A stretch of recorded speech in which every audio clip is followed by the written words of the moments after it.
Today, an oligarchy is taking shape in America of extreme wealth, power, and influence that literally threatens our entire democracy, our basic rights and freedoms, and a fair shot for everyone to get ahead.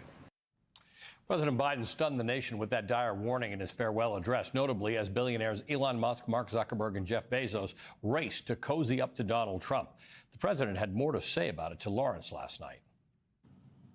If the decision is made that the multi-billionaires, the super wealthy, the wealthiest people in the world, begin to control all the apparatuses from the media to the economy, then who do I get to fight back for me? Who do I get to? I mean, look, I think everybody deserves just a shot. Not a guarantee, just a shot. Who do I get to fight back for me? There are many ways in which the Biden-Harris policies helped everyday American. Today, President Biden announced that 15 new drugs, many used to treat conditions like diabetes and cancer, will be eligible for Medicare price negotiation, which means big savings for the seniors who rely on them. The administration also cracked down on junk fees. They barred credit card companies from factoring medical debt into your credit score. They eliminated billions of dollars of student loan debt that wasn't the price of education, but from jacked up interest on the debt. Now, here's the thing. The new American oligarchs don't care about any of that. They certainly don't care about drug prices or overdraft fees or student debt. And Elon Musk is the one guiding Donald Trump right now. That's who Donald Trump handed the proverbial government chopping axe to. Trump's pick for Treasury Secretary is a hedge fund guy worth $500 million. Whose tax brackets do you think he cares about? Here's Senator Bernie Sanders pressing that man, Scott Bessent, about the new American oligarchy. What Biden said last night is we're moving toward an oligarchy. I'm asking you that question. Do you think, forget how they made their money, do you think that when so few people have so much wealth and so much economic and political power, that is an oligarchic form of society? Well, I would note that President Biden gave the Presidential Medal of Freedom to two people who I think would qualify for his oligarchs. I'm just asking you, when so few people have so much wealth and power, but do you think that is an oligarchic form of society? Senator, I think it depends on the ability to move up and down the income. No, that's not really the answer.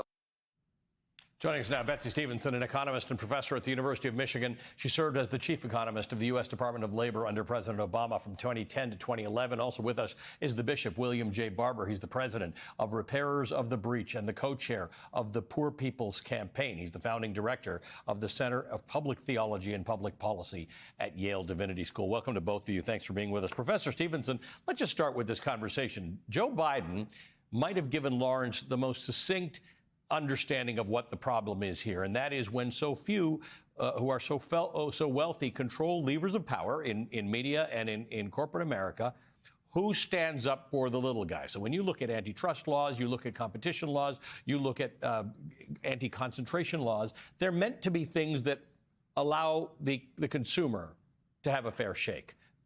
Talk to me about how you interpret what Bernie Sanders was trying to ask Scott Bessent about oligarchy. You know, the thing is those things are meant to help the consumer. They're meant to help everyday people. They're supposed to be rules we put in place so that the game of a market economy is played fairly. And what we're seeing is moving to a world where the people who have the most money want to rewrite the rules in their favor. And they're getting the power and the ability to do that. And what happens when we do that is not just that everyday people get hurt, but actually we undermine the very idea of having a market economy where, each and every person out there has a shot at trying to provide goods or services that other people want so that they can succeed in their endeavors.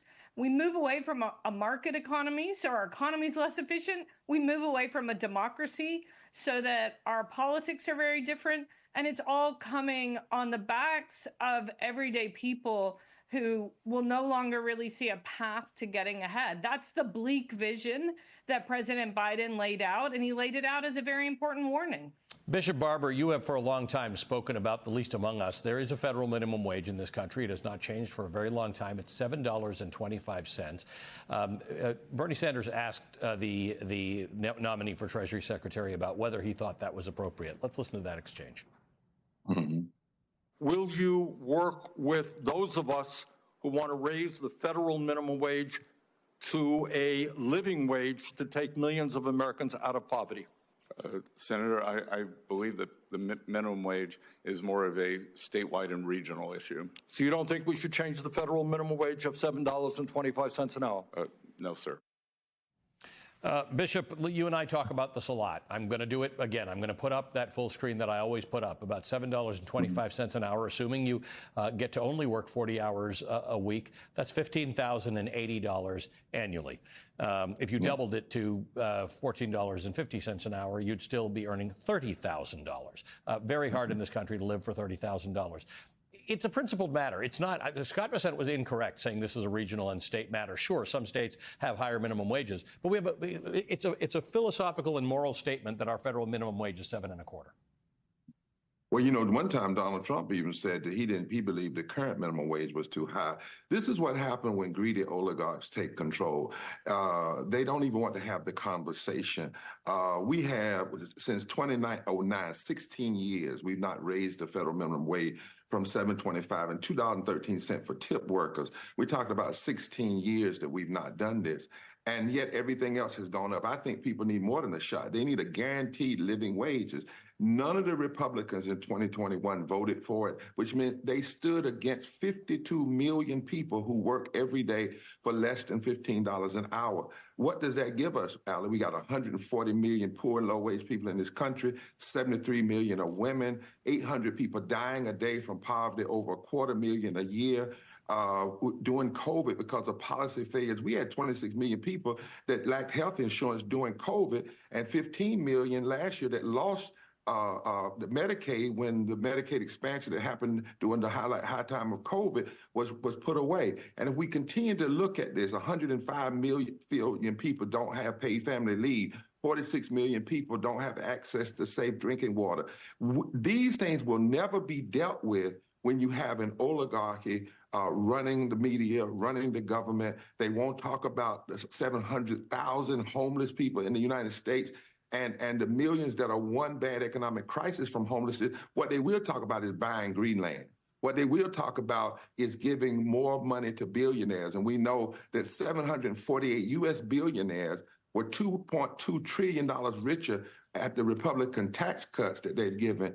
But people, everyday people, the people who saved our lives during COVID, many of them had to work without a living wage. They had to work without paid family leave. They had to work without health care. And yet they were considered essential workers, but they were treated as expendable. And Dr. King, preaching at 9 o'clock for the national sermon this coming Monday, Dr. King said in 1965 that the greatest fear of the greedy oligarchy in this country were for the masses of poor black people and poor white people to come together and form a voting bloc that could fundamentally shift the economic architecture of this nation. And as you point out, if they were to do that, it would be a successful voting bloc. We have much more to talk about on this issue. Thanks to both of you. We commit to making sure we will not get away from this topic. Bishop William J. Barber and Betsey Stevenson, thanks for your time tonight.